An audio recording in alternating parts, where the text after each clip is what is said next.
I think we're not just responding to individuals. Of course, we are responding to individuals in India. I think we're also responding in this appeal to the vision of the Dharma set out by Padma at the beginning, that we can all shake with Anukampa in solidarity with everybody else, and through that solidarity with other beings, out comes generosity. We respond to others through generosity. We respond to dukkha. So I just want to say a couple of things before I close. One of the practices, one of the several practices which I do as an order member, one of the most powerful is the Brahma Viharas meditation practice. It's a set of practices that I think we all know, and two of those are the Metta Bhavana and the Karuna Bhavana. And Karuna translates as compassion.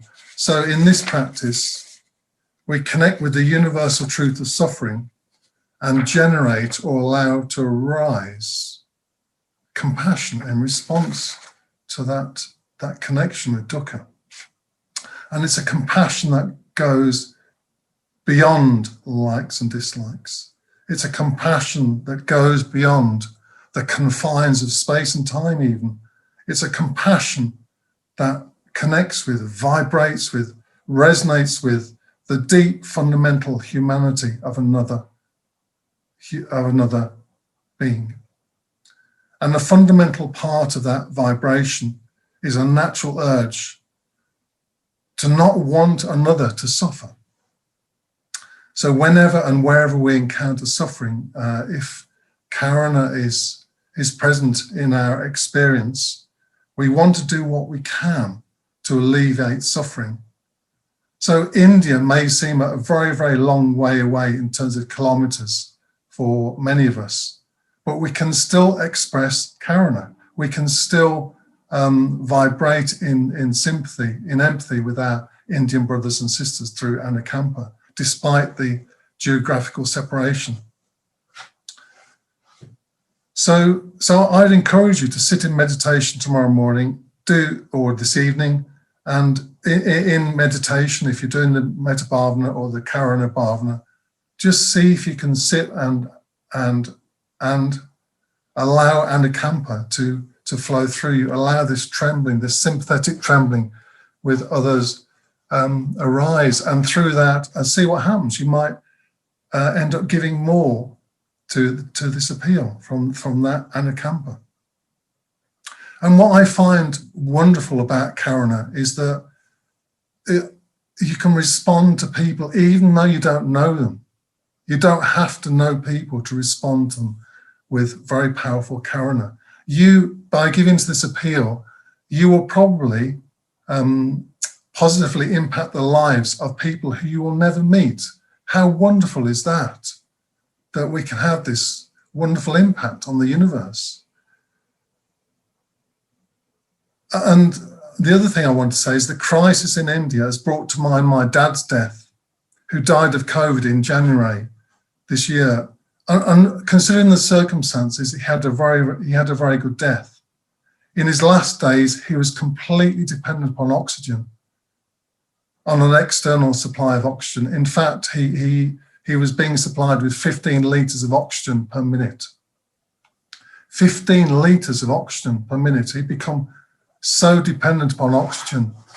But I was reflecting once I learned the crisis in COVID. What would it, in India, what would it have been like for my dad to have died without oxygen?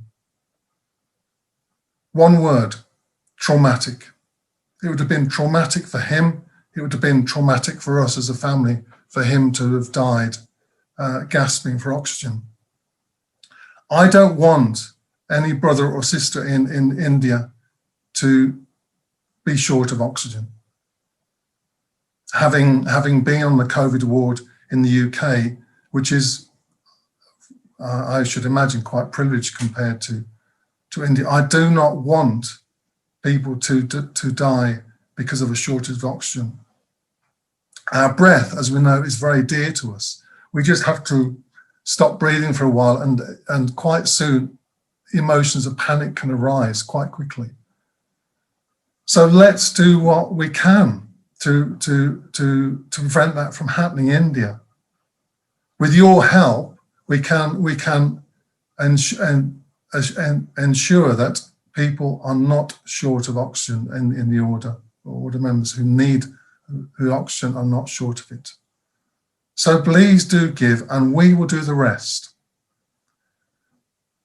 We'll make sure that your donation makes a difference. It might be to provide nourishing food to an order member and his or her family. It might be to provide payments for rent, to prevent the anxiety of homelessness from being an experience. It might be to provide oxygen. It might be to provide medicine. It might be to pay for hospital fees because there is no room in the government hospital for a desperately sick person, and so on. Your donation will make a difference. And we plan to keep you posted of what difference your donations are making by posting weekly videos from India on our website, www.abioranttrust.org, for you to keep posted with what's going on in India. So that's all I wanted to say to conclude the evening. But again, I'd just like to say thank you very much indeed to everybody who has given, and thank you very much indeed to everybody who's been involved in this evening. And I urge you to sit in meditation either this evening or tomorrow morning, do the Metta Bhavana and really shake with Anakampa. And as a result, give. In fact, why not have a week of doing the Metta Bhavana and shaking with Anakampa and giving? You can give so much every day after a meditation. How about that? Think about it.